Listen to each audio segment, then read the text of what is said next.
Welcome to the session 30, that is impact of fiscal policy in the Indian economy. The main learning objective of this study is to impact of fiscal policy on Indian economy. After studying this session, how the fiscal policy will be implement having impact on Indian economy will be possible. So, after studying this session, the students will be able to understand the impact of fiscal policy on Indian economy. So, let's we discuss one by one various impacts. First, what is fiscal policy?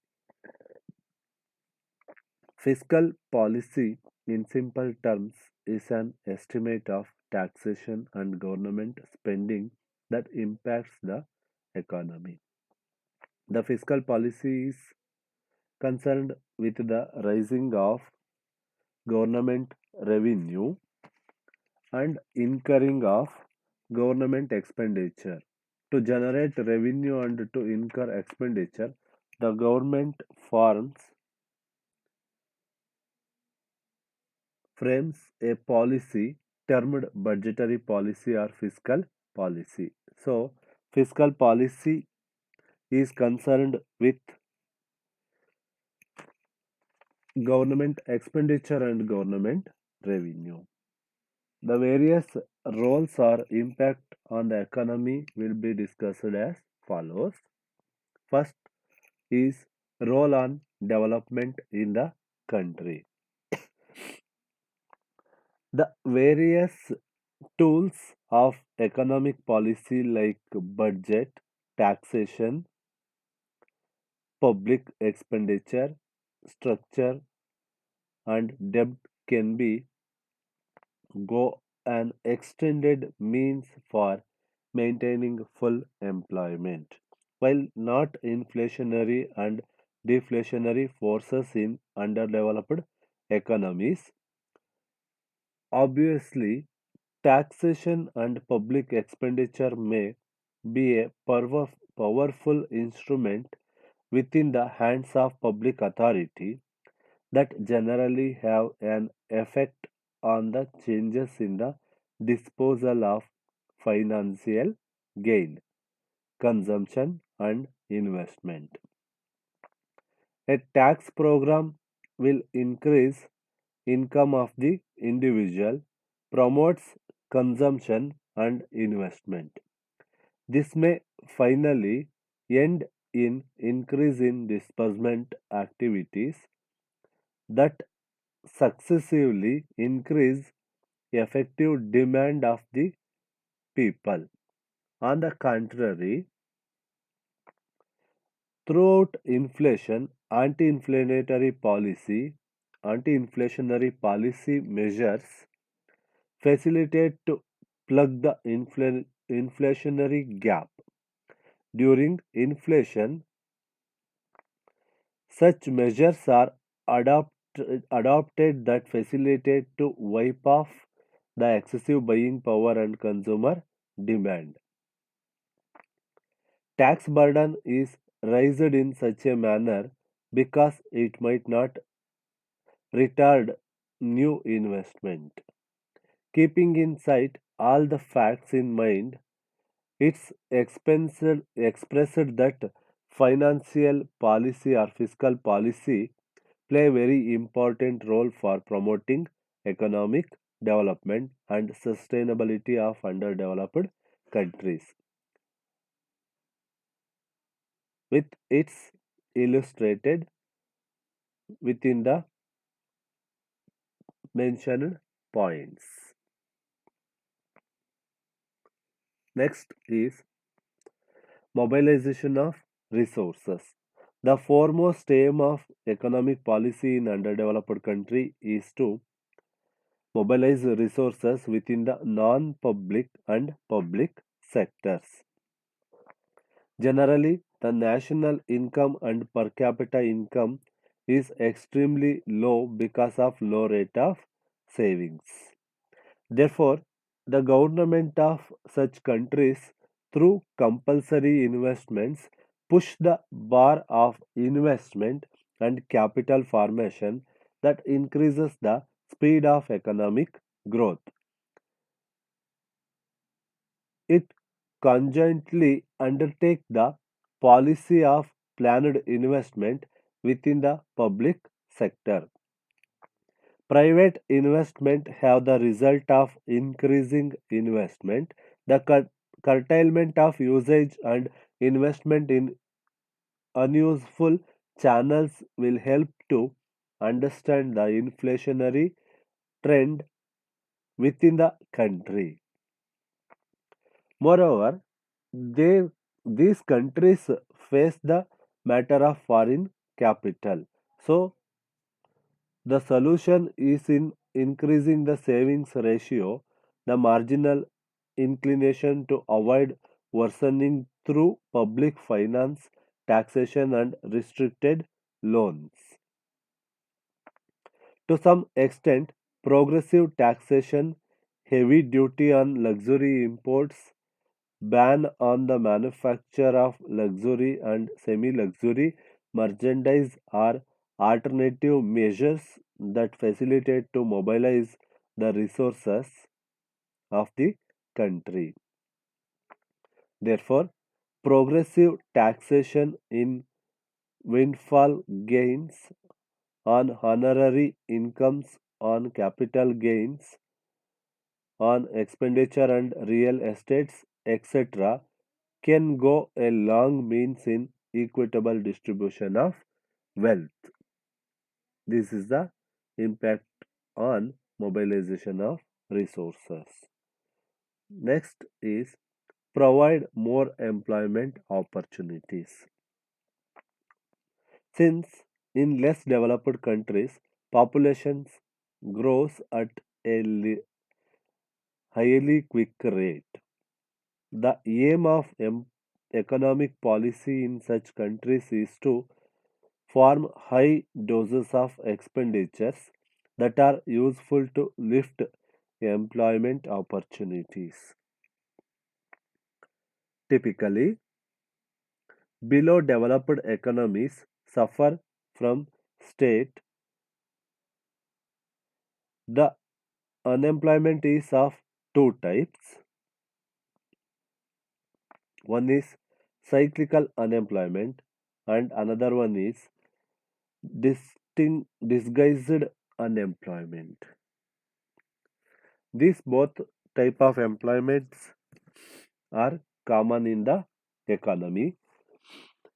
Here, cyclical unemployment and fiscal policy will play a very important role. Cyclical unemployment is caused by external factors in underdeveloped countries because these countries largely export their raw materials. Once demand for these raw materials falls because of alternate depression, then below developed countries even have to face the matter of state within the primary industries. So, as to get rid of this sort of unemployment, the government might increase public expenditure. Thus, expenditure on imports fails to get employment within the country. Expenditure on conspicuous consumption can cause rise in costs of rather than increasing output and employment. It is a result of production capability in underdeveloped countries is restricted. It's ineffective of meeting rising demand. Thus, the target of economic policy ought to be modernized and diversify the economy. It implies that public investment ought to be directed towards the setting up of recent industries which promoting the growth of private industries and developing agriculture. Besides, government ought to offer tax concessions, tax holidays, bonus and subsidies, etc. This may facilitate to cut back the matter of unemployment.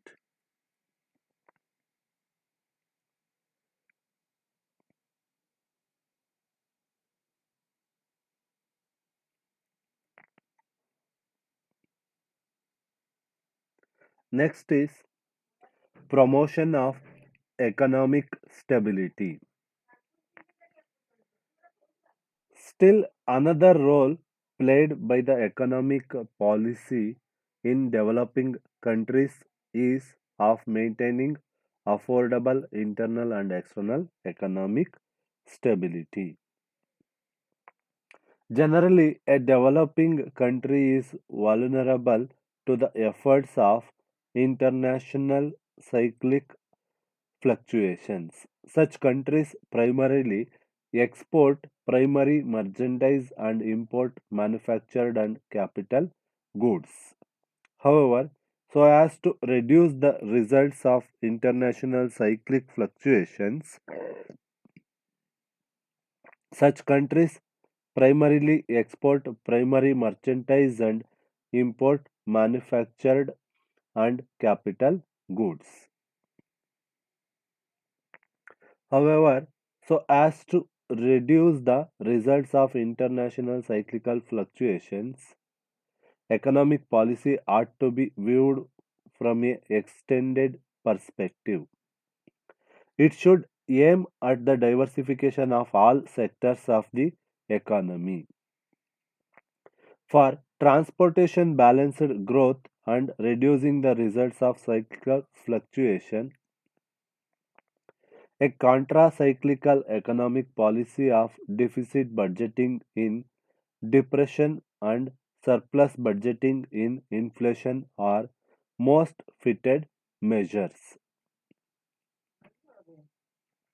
During a recession, constructions program through deficit funding brings fruitful results.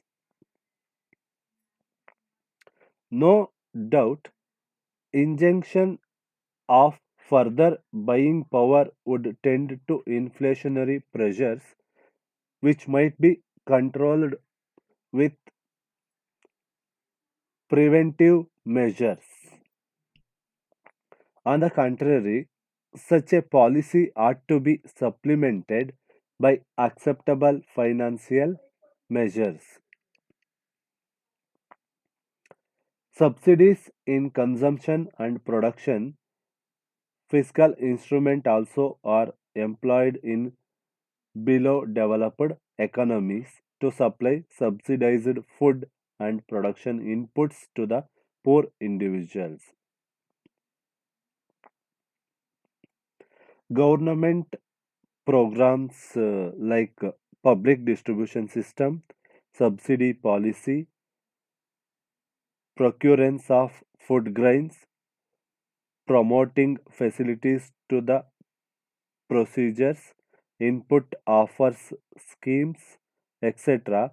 Square measures all directed to assist the poorer sections to modify them to be more productive so the financial gain level is raised. For instance, in India, several of poverty alleviation programs like IRDP, NREP, RLEGP, etc. are directed to enhance the position of the poorer sections and to form permanent community assets so as that the national and per capita financial gain will grow with the passage of time. Next is to encourage socially optimal investment. In underdeveloped countries, economic policy encourages the investment into those productive channels that are through socially and economically desirable. This suggests optimum investment that promotes economic development and avoids wasteful and unproductive investment. In short, aim of the fiscal policy ought to be form investment on social and economic overheads resembling transportation, communication, technical coaching, education, health and conservation. They have a tendency to lift productivity and widen the market to fancy external economics. At a similar time, unproductive investment is checked and diverted towards productive and socially desirable channels. The last one is inducement to investment and capital formation. Fiscal policy plays a fundamental role in underdeveloped countries by generating investment in planned industries and services of serv- service on one aspect and persuades investment in private sector by providing help to innovative industries and presents modern techniques of production.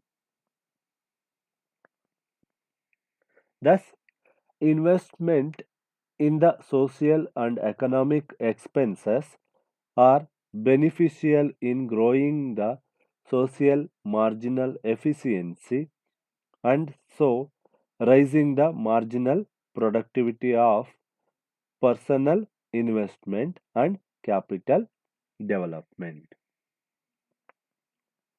Here, optimum pattern of investment also can go an extended way to yield fruitful results of economic development. Economic development may be a most dynamic method that involves changes within the size and quality of population, tastes, knowledge, and social establishments. Keeping all the factors in mind, if social marginal productivity in socially desirable projects is low, economic policy ought to be framed to boost social marginal productivity and to divert resources to it. Productive channels wherever the social marginal productivity is that the highest.